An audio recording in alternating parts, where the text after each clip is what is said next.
प्रधानमन्त्री शेरबहादुर देउवाले गठबन्धन बेचको समस्यालाई सामान्य रूपमा लिनुपर्ने बताउनु भएको छ। मंगलबार गिरिजाप्रसाद कोइराला श्रमिक स्मृति भवन अनामनगरमा निर्माण गरिएको कोइरालाको शालिग अनावरण गर्दै प्रधानमन्त्री देउवाले आफ्नै पार्टीभित्र पनि समस्या हुने गरेको भन्दै विभिन्न पार्टी मिलेर बनेको गठबन्धनभित्रको समस्या हुनु स्वाभाविक भएको बताउनु भएको हो। त्यस्तै प्रधानमन्त्री देउवाले हतियार उठाएर सशस्त्र विद्रोह सुरु गरेको माओवादीलाई शान्ति प्रक्रियामा ल्याउन गिरिजाप्रसाद कोइरालाले खेल्नु भएको भूमिकाको स्मरण गर्नुभयो। कठिन राजनीतिक आरोह अवरोह पार गर्नुभएका कोइरालाले नेपालमा लोकतन्त्र स्थापना गर्न महत्त्वपूर्ण भूमिका खेल्नु भएको उहाँले बताउनुभयो। प्रधानमन्त्री देउवाले कोइरालाले मजदुर आन्दोलन सुरु गर्नुभएको विराटनगर स्थित जुट मिलमा ऐतिहासिक संग्रहालय बनाउन सरकार सकारात्मक रहेको बताउनुभयो। पार्टीमा समस्या हुन्छ भने कोर्स गर्ने समस्या हुन्छ नि, यसलाई सामान्य रूपमा लिनुपर्छ। हेर्नुहोस् प्रामिस रूपले थाहा पाउनु होला, अलिकति थाहा त्यस कारण चाहिँ आफ्नै पार्टी मिलाउनु पर्नेमा कोर्स मिलाउनु पर्ने हुन्छ। त्यसको चाहिँ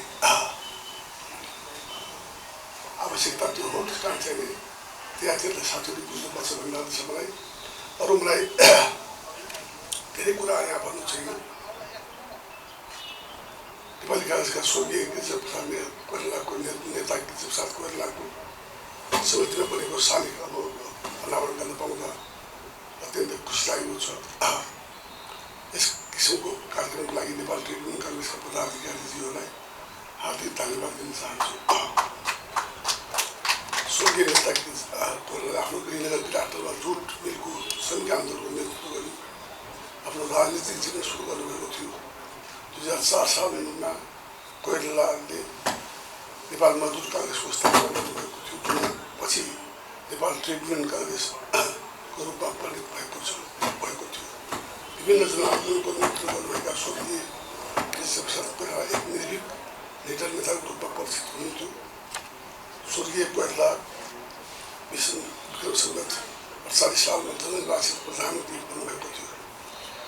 स्वर्गीय नेता कोइराला 2046 सालमा जनआन्दोलनमा सक्रिय रूपमा सहभागी हुनुभएको थियो भने जनआन्दोलनले पञ्चायत व्यवस्थालाई हटाएर देशमा औद्योगिक व्यवस्थाको स्थापना गरेको थियो। पटक पटक नेपालको प्रधानमन्त्री भएका कोइरालाले विभिन्न कठिन राजनीतिक मोड आरोह अवरोह पार गर्नुभएको थियो। सिङ्गो नेपाली काङ्ग्रेस पार्टी देशको राजनीतिक विकासमा उहाँको योगदान अतुलनीय रहेको सबैलाई थाहा छ।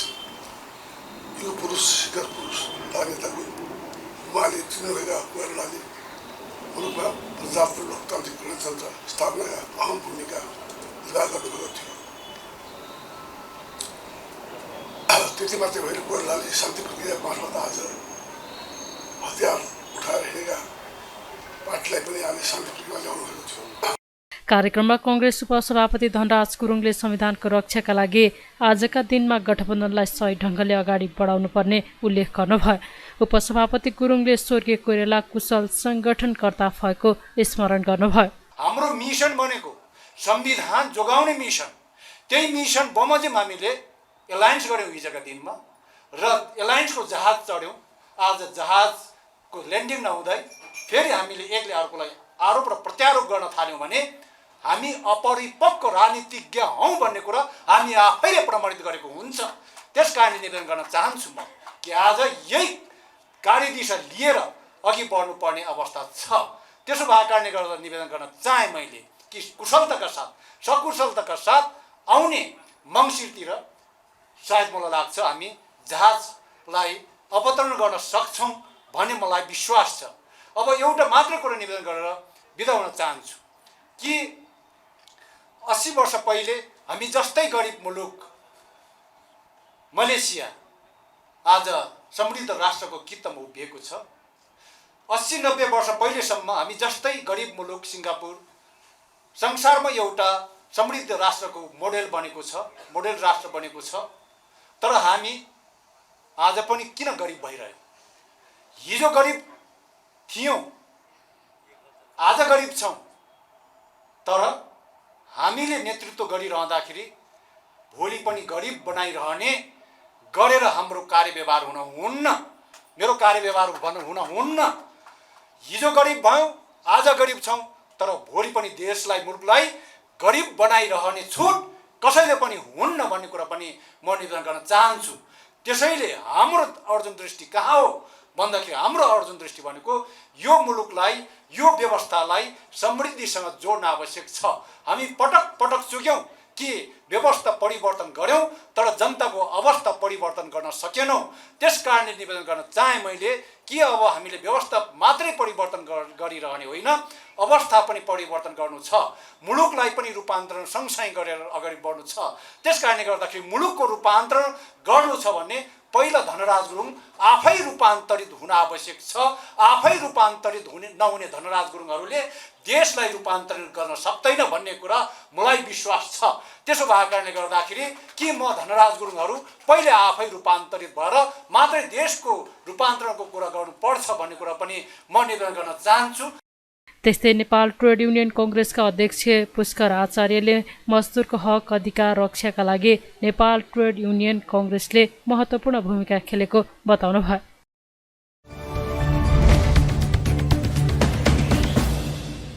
प्रधानमन्त्री शेरबहादुर देउवाले भाषा तथा संस्कृतिको हकलाई मौलिक हकको रूपमा स्थापित गर्न सरकार प्रतिबद्ध रहेको बताउनु भएको छ। मंगलबार काठमाडौँमा नेपाल संगीत तथा नाट्य प्रज्ञा प्रतिष्ठानको 12औं प्रज्ञा सभा उद्घाटन गर्दै प्रधानमन्त्री देउवाले नेपालमा बसोबास गर्ने प्रत्येक नेपाली समुदायलाई आफ्नो भाषा, लिपि, संस्कृति, सांस्कृतिक सभ्यता र सम्पदाको सम्वर्धन र संरक्षण गर्ने हक हुने विषयलाई संविधानले सुनिश्चित गरेको भन्दै त्यसको पूर्ण कार्यान्वयन हुने बताउनु भएको हो। उहाँले संगीत, नाट्य जस्ता कला आफैमा राष्ट्रको अमूल्य सिर्जना भएको र तिनले राष्ट्रको गौरव बढाउनका साथै आम जीवनमा सृजनशीलताको सञ्चार गर्ने गरेको जिकिर गर्नुभयो। नाट्य प्रज्ञा प्रतिष्ठानले नाट्य, नृत्य, संगीतका माध्यमबाट राष्ट्रको उत्थानका निम्ति खेल्ने हरेक भूमिकामा सरकारको सधैँ साथ र सहयोग रहने उहाँको भनाइ छ। प्रधानमन्त्री देउवाले लोकतन्त्रको स्थापना र सम्वर्धनमा समेत कलाकार र साहित्यकारको अमूल्य योगदान रहेको धारणा राख्नुभयो। सबै जाति तथा समुदायको भाषा संस्कृतिको विकास गरी नेपाललाई विभिन्न रङ्गीचङ्गी फुलहरूको सुन्दर फुलबारको रूपमा विकास गर्न सरकार दृढ सङ्कल्प छ। विश्वव्यापी महामारीको रूपमा फैलिएको कोभिड-19 को सङ्क्रमणका कारण सङ्गीत नाट्य क्षेत्रले गएको 2 वर्ष निकै जटिल परिस्थितिको सामना गर्नु परेको छ। सङ्गीत नाट्य विधाका क्रियाकलापहरू शोमा हुएर स्कुलमा हुएर दर्शक श्रोताहरूको जनघट बीच आयोजना हुनुपर्ने हुँदा कोरोना कालमा यस प्रतिष्ठानलाई साङ्गीतिक सङ्गीत तथा नाट्य प्रवर्धन सम्बन्धी आफ्ना क्रियाकलापहरू सञ्चालन गर्न ठुलो कठिनाइ झेल्नु परेको थियो। यसका बावजुद परिस्थिति अनुरूप शिल्प शैली प्रविधिहरू अपनाएर यस प्रतिष्ठानले भर्चुअल माध्यमबाट भए पनि कोरोना कालमा समेत साङ्गीतिक र नाट्य क्षेत्रको उन्नयन सम्वर्धन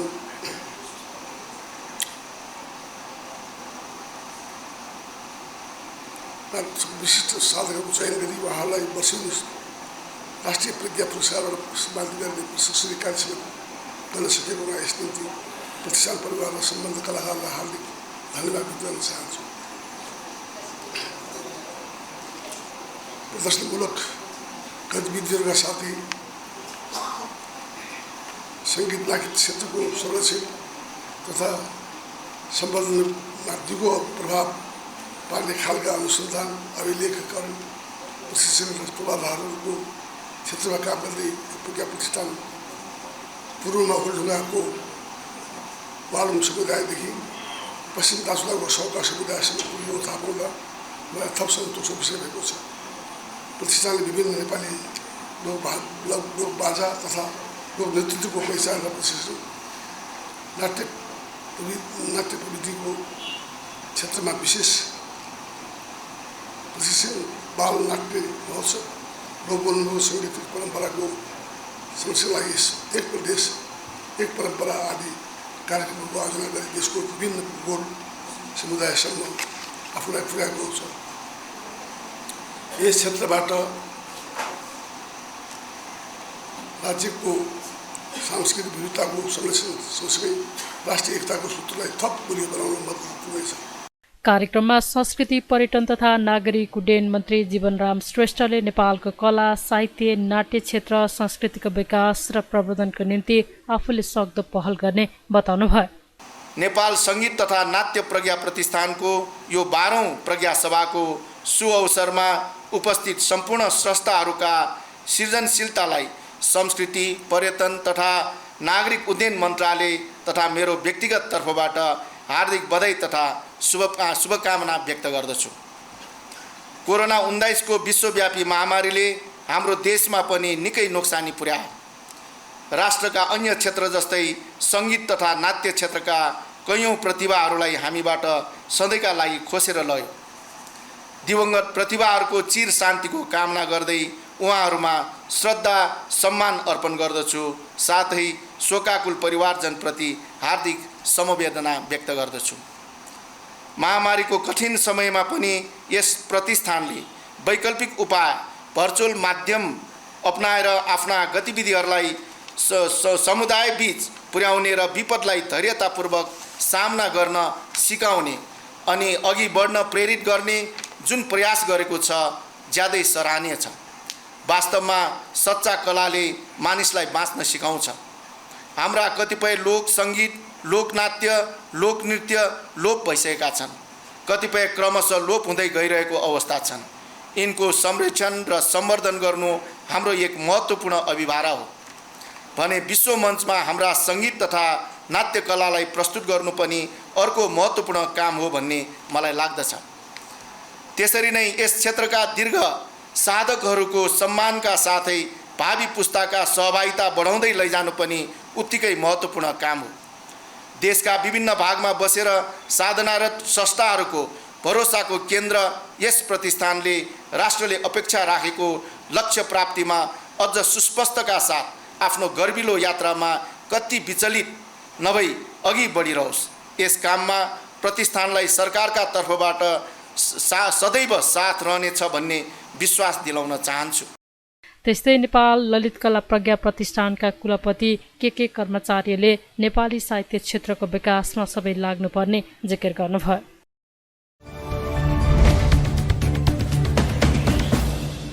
सरकारले प्रतिनिधि सभामा रहेको नागरिकता विधेयक फिर्ता लिने निर्णय गरेको छ।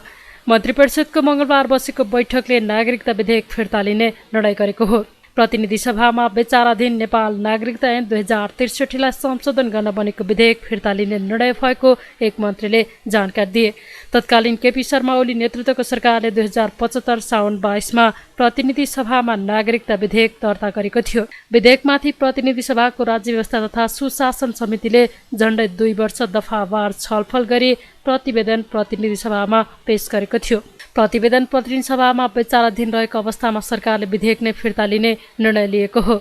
सत्तारूढ गठबन्धनमा रहेका सबै राजनीतिक दलहरूबीच सहमति भएपछि नागरिकता विधेयक फिर्ता लिने निर्णय भएको ती मन्त्रीले जानकारी दिए। विधेयक बुधबार बस्ने प्रतिनिधि सभा बैठकबाट फिर्ता लिने तयारी सरकारको छ।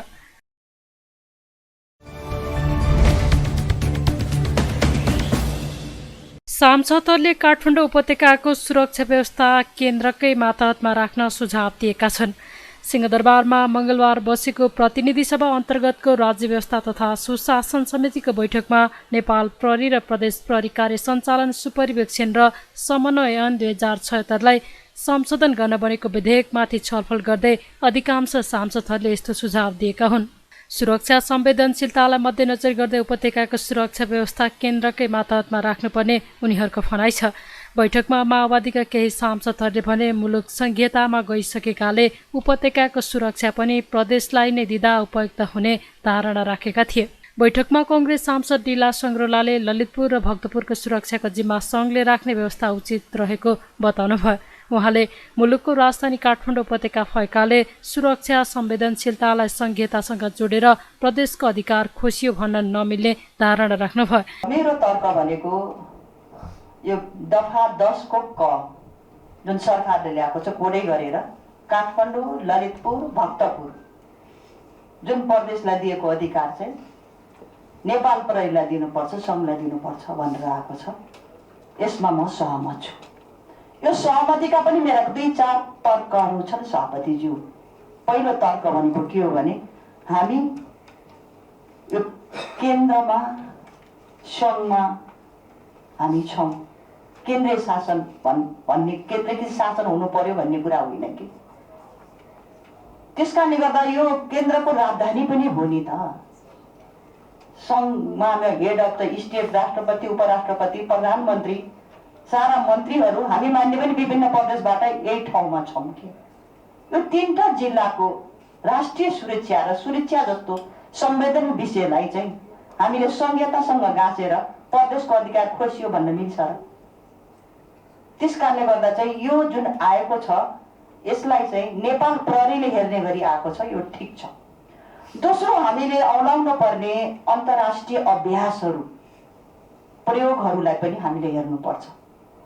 जुन कुरा हिजो गृहमन्त्रीले आफ्नो यो भनाइहरू किन विधेयक ल्यायो सरकारले, अध्यादेशलाई प्रतिस्थापन सहित संशोधन विधेयक त आवश्यकता परेर ल्यायो नि त भनिसक्नु भएको छ। अन्तर्राष्ट्रिय अभ्यासलाई हेरौँ, हाम्रा नजिकै छिमेकी राष्ट्रहरूलाई हेरौँ, जहाँ सङ्घीय सरकार छ त्यहाँको शान्ति सुरक्षा, राष्ट्रिय सुरक्षाको विषयवस्तु नेपाल प्रहरी, त्यहाँको सङ्घको प्रहरीले हेर्छ। यो कारणले पनि यो ल्याएको प्रस्ताव ठिक छ जस्तो मलाई लाग्छ। दोस्रो, संहिताको सवाल पनि उठ्यो। स्वभावतः हामी तिनै तहको सरकारको अभ्यासमा छौँ, हामी कानुन बनाउने तहमा पनि छौँ। तर यो 3टा सुरक्षालाई हेरेर सबै संविधानले दिएको अधिकार, संहिताको अधिकार खोज्न लाग्यौँ, प्रदेश प्रहरीको अधिकार हामी खोज्न थाल्यौँ, यो संहिता विरोधी भयो भनेर हामीले आफै तर्क गऱ्यौँ भने हामी यही सङ्घमा यही बसेर नै सांसद छौँ। यो तर्क कहाँसम्म हुन्छ? यो सबै प्रदेशमा लागू हुने त होइन नि। 3टा जिल्लालाई मात्रै केन्द्र बनाएर चाहिँ यो आएको हो। त्यसै कारणले गर्दा चाहिँ यसमा विभिन्न तर्क संशोधनकर्ता मान्यज्यूले ल्याउनु भएको छ, दफावार छलफलमा जाउँला। तर यो धेरै जसोको आवाजहरू जो सुनिएको छ 3टा जिल्लालाई चाहिँ नेपाल प्रहरीले हेर्ने, सङ्घले हेर्ने, यो मूल विश्वव्यापी मान्यता हो। एमाले सांसद खगराज अधिकारीले विदेशी अपराधको सम्भावनालाई समेत ख्याल गरेर राजधानीको सुरक्षाको जिम्मा केन्द्रले लिनुपर्ने बताउनु भयो। उपत्यकाको सुरक्षासँग सम्बन्धित विषयलाई लिएर 3 जिल्लालाई केन्द्रित गरेर ल्याएको बुझिन्छ। अब यो तोकेको भए पनि हुन्थ्यो, तोकेको कामले पुग्थ्यो भन्दाखेरि तोक्ने भनेको नियमावली विनियमहरूले गर्ने हो। ऐन भनेको त्यो संविधान पछिको मूलभूत स्ट्याटस, त्यसको चाहिँ इन्टरनेसनल स्ट्यान्डर्डै हुन्छ, त्यो कानुन हो। त्यसमा कानुनै प्रबन्ध गर्नुपर्ने केही कुराहरू होला। जस्तै हामी दोहोरो कुरा गरौँ यहाँको तर्क हेर्दाखेरि, जस्तै अमेरिकी सहायक विदेश मन्त्री आउँदाखेरि गृहमन्त्रीको बालको खाल उतार्नु हामीले यहाँ तर्क गर्ने मान्नेले पनि मैले पनि होइन, किन शिविरमा लिएर गएको भनेर गृह सचिवले पनि कान ठाडा गर्नुपर्ने, आइजिपीले सुन्नुपर्नेसम्म बनायो। यहाँको सेक्युरिटी त एकदमै संवेदनशील छ भने त्यही तर्कले पुष्टि गर्छ नि। किनभने यो राष्ट्रिय अन्तर्राष्ट्रिय सेइङहरू हुन्छन्, इन्क्वायरीहरू हुन्छन्, चासोहरू हुन्छन्। अनि यसो सोधिहाल्यो भने हाम्रो 2टा छिमेकीहरूले के आज इन्फर्मल डायलगमा मन्त्रीहरूसँग हुन्छ नि त, बोर्डरका कुराहरू हुन्छन्, भारतको चिनको सुरक्षासँग सम्बन्धित मन्त्रीहरूसँग हाम्रो गृहमन्त्रीले डायलग गर्नुपर्ने हुन्छ। त्यतिखेर त देशको प्रतिनिधित्व हुन्छ नि। त्यस कारण हाम्रो गृहमन्त्रीले जवाफ दिनु पर्दा त्यो तपाईँ नै गृहमन्त्री भए पनि म भए पनि के गर्नु पर्ला भनेर भन्नुपर्दा हामी त्यतिखेर राष्ट्रको प्रतिनिधित्व गरेर आउँछौँ। यहाँ त अब बाहिरको हाम्रो पार्टीको, देशभित्र पार्टीको प्रतिनिधित्व गरेर आउँला, तर त्यहाँ त देशको प्रतिनिधित्व गर्छ। त्यो बेला अनि के अमेरिकी सहायक विदेश मन्त्रीले शिविरमा घुम्नु गए हो भनेर उहाँको हाम्रो गृह सचिव समकक्षले सोध्यो मात्रै भने पनि डिप्लोमेटिक भ्यालु त त्यसको अर्को हुन्छ नि। त्यस कारणले सेक्युरिटी पर्सपेक्टिभबाट हामीले यो जिम्मा लिँदाखेरि प्रदेश प्रहरीको अधिकार खोसियो भन्ने तर्क गर्नु आवश्यक छ जस्तो लाग्दैन मलाई। एक। दोस्रो कुरा, बरु अब हामी संवेदनशील हुनुपर्ने के देखिन्छ भने यो ऐनसँग सम्बन्धित कुरा होइन, तर गृह मन्त्रालयले तयारी गर्नुपर्ने। यो हाम्रो बोर्डरको सेक्युरिटीका कुराहरू जुन छन् नि त्यसमा हामी फेरि विचलित गरौँ कि अध्यागमनको कानुन झिकेर ल्याउने हामी फेरि अनि यतातिर चाहिँ नि प्रदेशको चाहिँ अधिकार खसियो कि क्या हो भन्ने मान्नेहरूलाई आशंका हुनुपर्ने विशेष सुरक्षाको प्रबन्ध गरेर ल्याएको हो नि त्यो।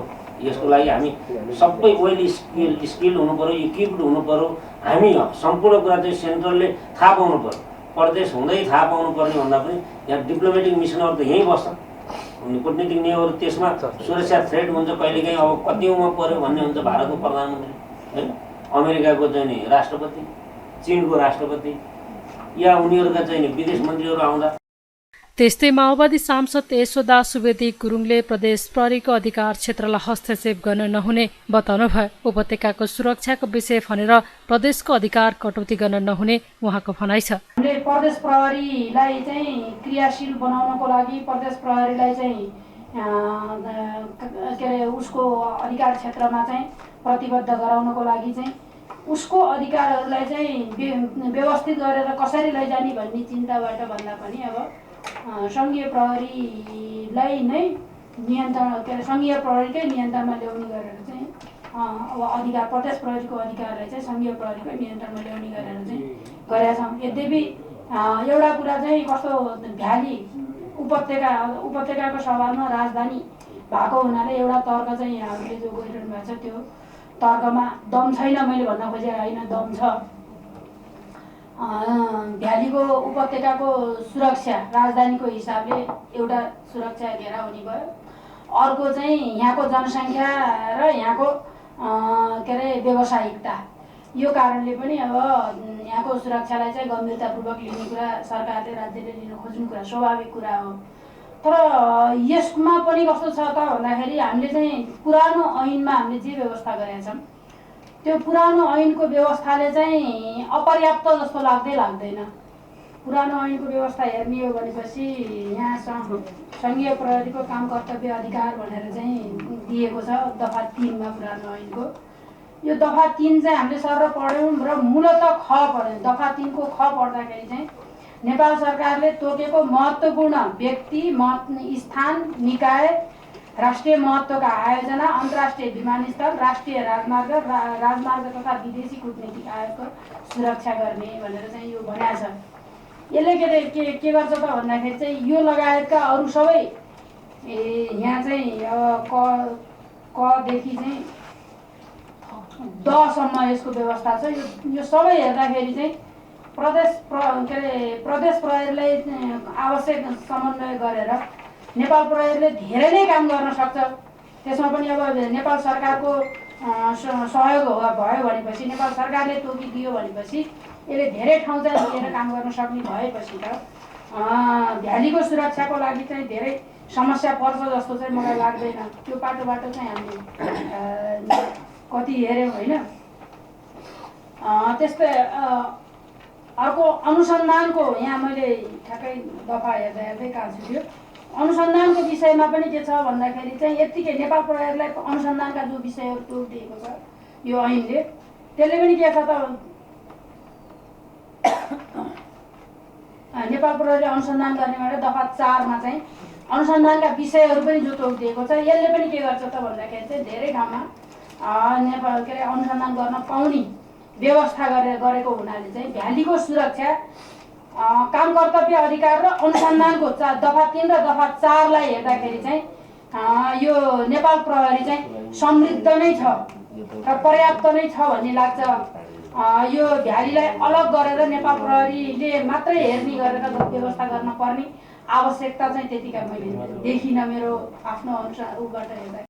बैठकमा गृहमन्त्री बालकृष्ण खाँडले सुरक्षा संवेदनशीलतालाई ध्यानमा राखेर उपत्यकाको सुरक्षा जिम्मा सङ्घीय प्रहरीलाई दिन लागेको जानकारी दिनुभयो। उहाँले अन्तर्राष्ट्रिय परिदृश्यलाई मध्यनजर र भिभिआइपीको आगमनले पनि केन्द्रको सुरक्षा मजबुत बनाउनु पर्ने धारणा राख्नुभयो। अहिलेको ऐनमा जति पनि कुरा सरकारले तोक्न सक्ने भनेको छ त्यतिले मात्रै पनि पुगेन। अघि पनि कुरा आइसकेको छ, जस्तै पेट्रोलियम पदार्थको मूल्य बढ्यो। स्वाभाविक रूपमा चाहिँ नि जनताले त्यो मूल्य वृद्धि गरेको केही विरोध गर्ने हुनुभयो, या विद्यार्थी फ्रन्टले गर्ने भयो या युवा फ्रन्टले गर्ने भयो, त्यसमा प्रहरी पुग्नु पऱ्यो सुरक्षाको लागि। भनेर देखेपछि आन्दोलनरत हुँदाखेरि जो पनि अलिकति अफेन्सिभ हुन्छ केही प्रहरी चाहिँ माथि चोटपटक लागिसकेपछि ढुङ्गा लागिसकेपछि प्रहरीले पनि फेरि गिरफ्तार गर्ने हो या सुरक्षाको व्यवस्थाका लागि लाठीचार्ज गर्ने हो। त्यो भएपछि त राजधानी उपत्यकाको सुरक्षा नै गम्भीर बन्यो। अब केन्द्रीय संसदमा यी कुराहरू उठ्नु स्वाभाविक पनि हो। त्यसलाई हामीले व्यवस्थित गर्ने हो, सुरक्षाको स्थिति मिलाउने हो, जनताको सुरक्षा पनि गर्ने हो। त्यसले गर्दा यस्ता घटनाहरू राजधानीभित्र रोजै भइरहन्छ, दिनदिनै भइरहन्छ। त्यस कारणले सङ्घीय सरकार सञ्चालकहरूको जवाफदेहिता र जिम्मेवारी पनि हो। कहिलेकाहीँ यो जवाफदेहिता र जिम्मेवारीले धेरै नै कार्यव्यवस्था पनि हुँदो रहेछ। जस्तै पछिल्लो यो विषयमा प्रसङ्गले अर्को अर्थ लाग्दा जुन सदनबाट हामीले केही प्रस्तावहरू पास गरेका छौँ, ती प्रस्ताव पास गर्ने बेलामा जनस्तरमा यो प्रस्ताव तत्काल पास गर्न हुँदैन भन्ने पनि थियो। सरकारमै सामेल साथीहरूको पनि त्यो खालको धारणा स्थितिमा आयो। सदनलाई व्यवस्थित गर्ने र सदनमा प्रस्ताव अगाडि बढाउने दायित्व त थिँदै नै थियो राजनीतिक दलहरूको, जनताजन गठबन्धनको, सरकारको, प्रतिपक्षको, सबैको। अब सडकलाई व्यवस्थित गर्ने पनि दायित्व हो।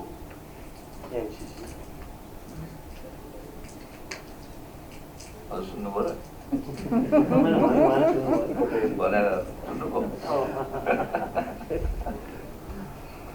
तर हामीलाई सन्तास के थियो भन्दाखेरि मान्छे जतिसुकै भए तापनि अफेन्सिभली चाहिँ नि आयो भने प्रहरीले पनि शक्ति प्रयोग गर्नु पर्यो भने स्थिति झनै तनावपूर्ण होला, क्याजुअलिटी होला। तर म नेपाल प्रहरीलाई, सुरक्षा निकायलाई विशेष धन्यवाद दिन चाहन्छु। योभन्दा अगाडि पनि दिइसकेका छु कि कुनै ठुलो क्याजुअलिटी भए, एकजना डलधुराको भाइ चाहिँ नि घाइते भए, जसको उपचार पहिला एभरेस्ट हस्पिटलमा, त्यसपछि ट्रमा सेन्टरमा, त्यसपछि राति नै अन्नपूर्ण चाहिँ न्युरोमा 2वटा ब्रेन सर्जरी गरेर उनको जीवन बच्यो। गोली लागेको थिएन, उनलाई ढुङ्गा लागेको थियो। उनको जीवन रक्षा गर्नलाई नेपाल प्रहरीले नै रक्तदान गर्नु पर्यो। तिनै हस्पिटलका चिकित्सकसँग चाहिँ हामीले 10औं चोटि सम्वाद गर्नु पर्यो, कसैको जीवन चाहिँ नजाओस्। त्यसकारणले सङ्घीय सरकारको प्रत्यक्ष संलग्नतामै सञ्चालन हुँदो रहेछ कि। त्यसले गर्दा प्रत्यक्ष सञ्चालन हुने। अब चाहिँ प्रदेशलाई जिम्मेवारी मैले अन्यथा भने होइन। अब प्रदेशको प्रत्यक्ष जिम्मेवारी यहाँ भयो भने अब प्रदेशलाई फेरि खोज्नु पर्यो। कतिपय कुरामा ठ्याक्कै फेरि तालमेल मिल्छ कि मिल्दैन। त्यस्तै बैठकमा सांसदहरूले अध्यागमनको विषयमा गम्भीर हुनुपर्ने र यस क्षेत्रको सुरक्षा प्रहरीलाई दिनुपर्ने धारणा राखेका थिए।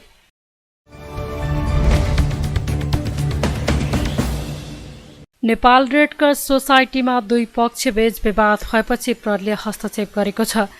केपी शर्मा ओली नेतृत्वको सरकारले गठन गरेको डाक्टर नेत्र तिमसिनाको नेतृत्वको तदर्थ समिति र शेरबहादुर देउवा नेतृत्वको सरकारले गठन गरेको सुदर्शन नेपाल नेतृत्वको तदर्थ समितिका पदाधिकारी कार्यालय प्रवेश गरेपछि प्रहरीले हस्तक्षेप गरेको हो। सो क्रममा दुई पक्षबीच विवाद बढ्दै गएपछि प्रहरीले बाहिर निकालेको थियो। देउवा सरकारले तदर्थ समिति भङ्ग गरिदिएपछि तिमसिना पक्ष सर्वोच्च गएको थियो। सर्वोच्चले दुवै पक्षलाई असार 17मा अदालतमा उपस्थित हुन आदेश दिएको छ। अदालतको अल्पकालीन आदेशसँगै तिमसिना पक्षले काम गर्न पाउनुपर्ने भन्दै कार्यालय प्रवेश गर्न खोजेको थियो। दुई पक्षबीच थप तनाव उत्पन्न हुन नदिन मङ्गलबार रेड क्रसमा ठूलो सङ्ख्यामा प्रहरी तैनात गरिएको थियो।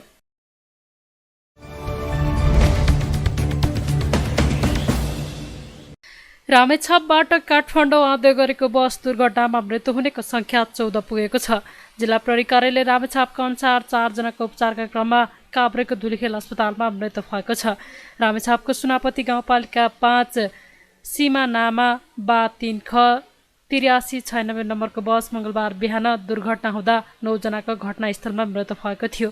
घाइतेमध्ये 24 जनालाई धुर्खेल अस्पताल पठाइएकोमा 4 जनाको उपचारका क्रममा मृत्यु भएको हो। जिल्ला प्रहरी कार्यालय रामेछापको प्रहरी नायब उपरीक्षक राजकुमार थिङले 12 जनाको शनाखत भइसकेको जानकारी दिनुभयो। ज्यान गुमाउनेमा रामेछाप सुनापति गाउँपालिका 5 बस्ने 60 वर्षीय ठुला तामाङ, 36 वर्षीय खड्गबहादुर विक, वडा नम्बर 4 बस्ने 26 वर्षीय समृता तामाङ, काभ्रे रोसी गाउँपालिका 4 का 25 वर्षीय कमल तामाङ, पाँचखाल नगरपालिका 18 वर्षीय सुदीप गजमेर, सुनापति 5 की 22 वर्षीय विपना तामाङ र मण्डन देवपुर नगरपालिका 9 की 60 वर्षीय शुभलक्ष्मी मानन्दर छन्। यस्तै सुनापति 5 के 36 वर्षीय सन्जु आलेमगर, 35 वर्षीय रामबहादुर श्रेष्ठ, 25 वर्षीय बुद्ध तामाङ, 60 वर्षीय नेमा तामाङ रहेका छन्। 2 जनाको भने शनाखत हुन बाँकी छ। प्रहरीले बस चालकलाई नियन्त्रणमा लिएको छ। चालकले ब्रेक फेल भएकाले दुर्घटना भएको बताएको प्रहरीले जनाएको छ। गम्भीर घाइते 3 जनालाई उपचारका लागि हेलिकप्टर मार्फत काठमाडौँ ल्याइएको छ।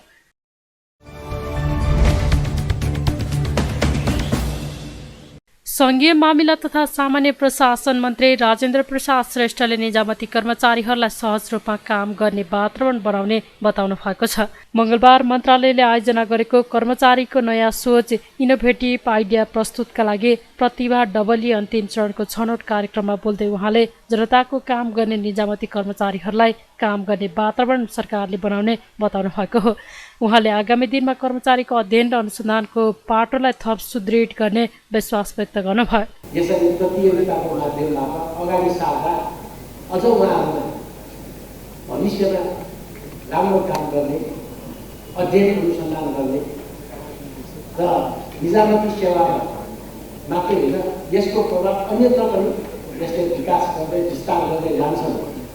त निजामती सेवाभित्र सेवाग्राहीहरूलाई कसरी राम्रो ढङ्गबाट सेवा दिन सकिन्छ, त्यसका उपायहरू तरिकाहरू के हुन सक्छ, यो ट्यालेन्टवादमा भाग लिएका साथीहरूले सेवाग्राहीहरूलाई कसरी राम्रो दिनु त्यो त्यसको नवीन उपायहरू दिन सक्छ। त्यसैले सुशासनको लागि कसरी काम गर्नु त्यसका लागि पनि उहाँहरूको आफ्ना इनोभेटिभ आइडिया यो काम गर्यो भने चाहिँ देशमा सुशासन कायम हुन्छ, उहाँले त्यो बुझ्न सकिन्छ। त्यसैले विकासका कामहरूलाई कसरी चाहिँ ठिक ढङ्गले सञ्चालन गर्नु, समृद्धिका सपनाहरूलाई कसरी चाहिँ हामीले सार्थक गर्नु, यसरी विकास र समृद्धिसँग सम्बन्धित कुराहरू पनि उहाँहरूले राख्न सक्नु। यसबाहेक पनि थुप्रै विषयहरू कर्मचारी तन्त्रमा असल प्रशासन कसरी चाहिँ दिन सक्छ, प्रशासनलाई राम्रो ढङ्गबाट भ्रष्टाचार मुक्त सुशासन मुक्त बनाउनका लागि यो उपाय अपनायो भने ठिक हुन्छ भनेर पनि आफ्ना विचारहरू दिन सक्छ। त्यसैले हरेक सवालहरू विभिन्न विषयहरूमा आफ्नो ट्यालेन्ट जनताको निकट रहेका सरकारदेखि लिएर क्षेत्रमा रहेको सरकारसम्ममा कार्यरत राष्ट्र सेवक कर्मचारी साथीहरूले आफ्नो ट्यालेन्ट यहाँ आज प्रस्तुत गर्नुहुने नै छ। म सबै प्रतियोगी साथीहरूलाई धेरै शुभकामना दिन चाहन्छु। कार्यक्रममा नेपाल सरकारका मुख्य सचिव शङ्करदास बैरागीले कर्मचारीमा रहेको पुरातनवादी सोचको आरोपलाई चिर्नका लागि नवीनतम योजना बनाउने बताउनुभयो।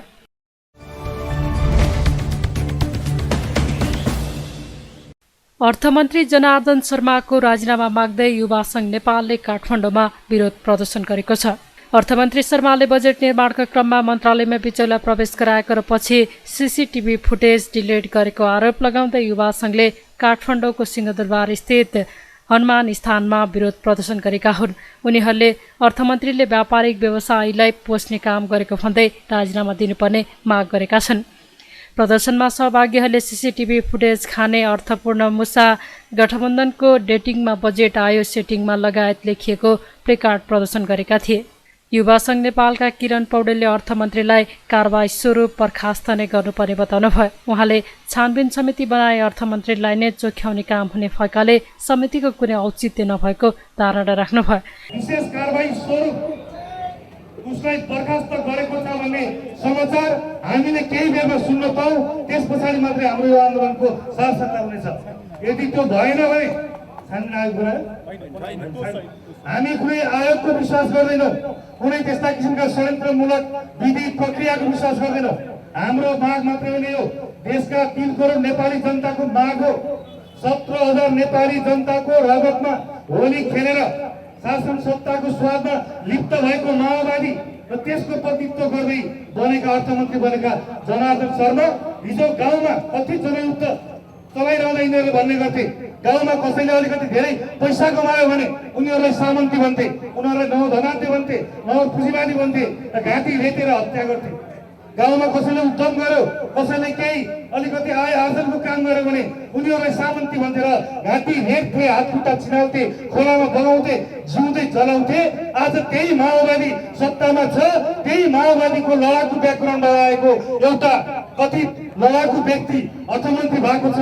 आज त्यो अर्थमन्त्रीले यो देशका सीमित नवधनान्ते पुँजीवादीहरू, सीमित सामन्तीहरूलाई रिझाउनको निम्ति र उनीहरूबाट अरबौं रकम असुल्नको निम्ति देशका लाखौं उद्योग धन्दाहरू बन्द गर्ने गरी, देशमा लाखौंको रोजगारी रोजीरोटी बन्द हुने गरी हाम्रो देशका स्वदेशी उद्योगहरूलाई अन्त्य गर्ने, स्वदेशी उद्योगहरूलाई बुझाउने र सीमित मुठीभरका घरानीहरूलाई रिझाउनको निम्ति बजेट सेटिङ जस्तो एउटा गम्भीर अपराधमा संलग्न भएको छ।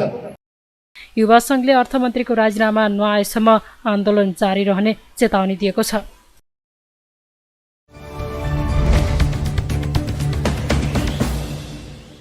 नेपालमा थप 90 जनामा कोरोना संक्रमण पुष्टि भएको छ। देशभर गरिएको 1944 पीसीआर परीक्षणका क्रममा 73 जना र 1168 एन्टिजेन परीक्षणका क्रममा 17 जनामा कोरोना संक्रमण पुष्टि भएको हो। कोरोनाका कारण मंगलबार पनि कसैको मृत्यु नभएको स्वास्थ्य मन्त्रालयले जनाएको छ। त्यस्तै थप 20 संक्रमित निको हुँदा हालसम्म नेपालमा 9,67,555 जना निको भएका छन्। हाल नेपालमा 401 सक्रिय संक्रमित आइसोलेसनमा रहेको मन्त्रालयले जनाएको छ।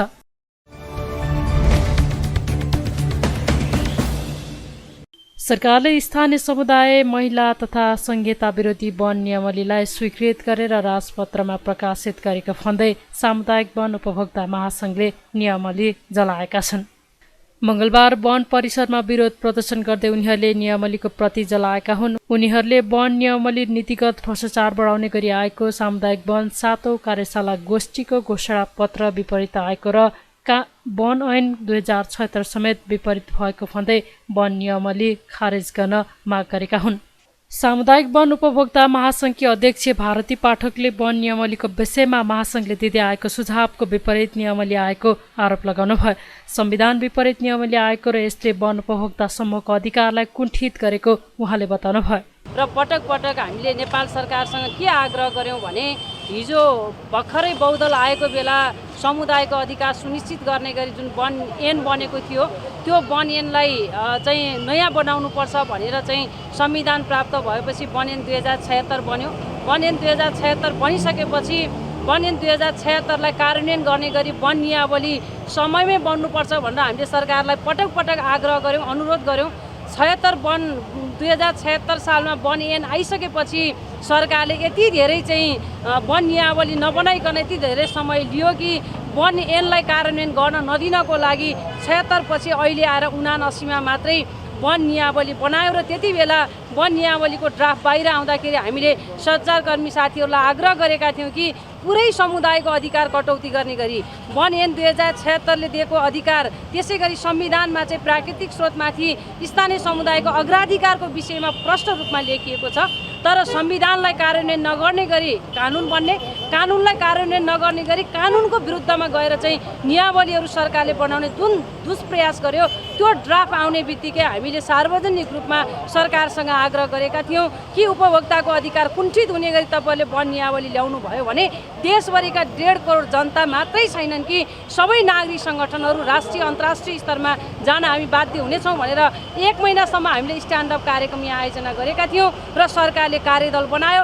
कार्यदल बनाएर नारी सङ्गठनको तर्फबाट सामुदायिक वन उपभोक्ता महासङ्घ नेपाल र वन मन्त्रालय विभाग बसेर एउटा सहमति गरिएको थियो कि हिजो बहुदल आउँदाखेरि प्राप्त गरेको अधिकार त्यसपछि वन ऐन 2076ले समावेश गरेका विषयहरूमा कुण्ठित हुने गरी हामी अझ थप अधिकार दिने गरी चाहिँ वन नियावली ल्याउँछौँ भनेर एउटा सहमति भएको विषयलाई फेरि पनि सरकारले भित्र बसेर चोर बाटोबाट नियावलीलाई यति ध्वस्त बनायो कि अब समुदायले वन व्यवस्थापन गर्न नसक्ने, सङ्घीयतालाई कार्यान्वयन गर्ने गरी वन नियावली ल्याउन सकेन। सबै अधिकार सङ्घीय सरकारले आफ्नो नियन्त्रणमा लिने, सङ्घीय सरकारले वन स्रोतलाई आफ्नो कब्जामा लिने र प्रदेश सरकार र स्थानीय सरकारलाई पनि बाइपास गरेर सिङ्गो वन क्षेत्र आफूले व्यवस्थापन गर्ने र नियन्त्रण गर्ने गरी वन नियावलीमा प्रस्ताव गरेर ल्यायो। उहाँले सबै अधिकार सङ्घीय सरकारले लिने गरी ल्याएको नियमले कुनै हालतमा मान्य नहुने स्पष्ट पार्नुभयो।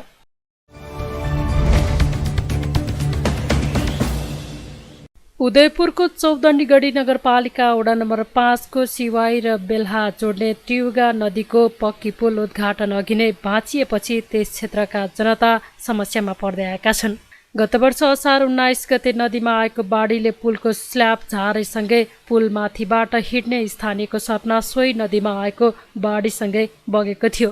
गत वर्ष असार 19 गते खोलामा आएको सामान्य बाढीले क्षति पुर्याएको पुललाई सम्पन्न गराउन राज्यले अहिलेसम्म कुनै चासो नदिएको स्थानीयले आरोप लगाइरहेका बेला सङ्घीय सरकारका परराष्ट्र मन्त्री डाक्टर नारायण खड्काले मङ्गलबार उक्त पुलको स्थलगत अवलोकन गर्नुभएको छ। झण्डै 12 वर्ष लगाएर सम्पन्न उन्मुख पुल भत्किएपछि दैनिक सयौंको संख्यामा सोही बाटो भएर आवजात गर्ने स्थानीय विद्यालयमा अध्ययन गर्ने विद्यार्थी र विभिन्न सरकारी गैर सरकारी सङ्घ संस्थाहरूमा काम गर्ने कर्मचारीदेखि उद्योग व्यवसायीले शास्ति बेहोर्नु परेको छ। 1 वर्ष अघि क्षति पुगेको पुल बन्ने नबन्ने भन्नेमा स्थानीयमा अन्यल रहेका बेला पुल महाशाखाका उपनिर्देशक उमेश बिन्दु श्रेष्ठ पुल निर्माण तथा रेखदेखको जिम्मा पाएको गाईघाट दिक्तेल सडक आयोजनाका इन्जिनियर गोपाल खकुरेल सहितको टोली लिएर पुलको अवलोकन गर्न पुग्नु भएका मन्त्री खड्काले तत्काल केही वैकल्पिक उपाय निकालेर सोही पुलमा अस्थायी ट्रस्ट जोडेर भए पनि स्थानीयलाई सहज आजाद गराउन सकिन्छ कि भन्ने विकल्पको खोजी गरेको भए पनि उक्त प्रयास असफल देखिएको छ। पुल महाशाखाका उपनिर्देशक उमेश बिन्दु श्रेष्ठले तत्काल कुनै विकल्प खोज्न नसकिएको र पुलचोक इन्जिनियरिङले यही असार मसान्तसम्ममा पुलको वास्तविक रिपोर्ट दिएपछि कार्तिकबाट पुलको काम हुने बताउनु भएको छ। असारमा जुन बाढी आएर यो सम्पन्न हुन लागेको त्रियुगा शिवैपुरमा क्षतिग्रस्त भएको छ, नत्र यो बेला चाहिँ गाडी चलिसक्थ्यो, तर दुर्भाग्यवश अस्वाभाविक बाढीले गर्दा क्षति पुगेको छ र यसलाई पुनर्स्थापना गर्नको लागि हामीले इन्जिनियरिङ अध्ययन संस्थान पुलचोकका विशेषज्ञहरूलाई कन्सल्टेन्टहरूलाई हामीले जिम्मेवारी दिएछौँ र यो असार मसान्तसम्ममा चाहिँ उहाँहरूबाट रिपोर्ट आउँछ। त्यो रिपोर्टको आधारमा चाहिँ हामीले कार्तिकदेखि निर्माण सुरु गरेर आगामी वर्ष अगाडि चाहिँ गाडी चलाउने हाम्रो चाहिँ लक्ष्य छ र हामी त्यसमा सफलै हुन्छौँ भन्ने म विश्वस्त छु र अहिले नै यो हाल यो 2-3 महिना बर्खाको अवधिमा चाहिँ पार गर्ने यो खोला पार गर्ने कुनै अस्थायी उपाय छ कि भन्नेको सन्दर्भमा चाहिँ 75 मिटर लामो छ यो होइन, त्यो कारण चाहिँ यही बर्खामा चाहिँ कुनै अस्थायी उपाय हुने चाहिँ सायद गाह्रै जस्तो लाग्छ मलाई चाहिँ। पुल निर्माणको लागि बजेट आए पनि पुलचोक इन्जिनियरिङबाट कुनै पनि निर्देशन, डिजाइन, कन्स्ट्रक्सनको खाका समेत समयमा नआएकाले पुलको पुनर्निर्माणमा ढिलाइ भएको बताइएको छ।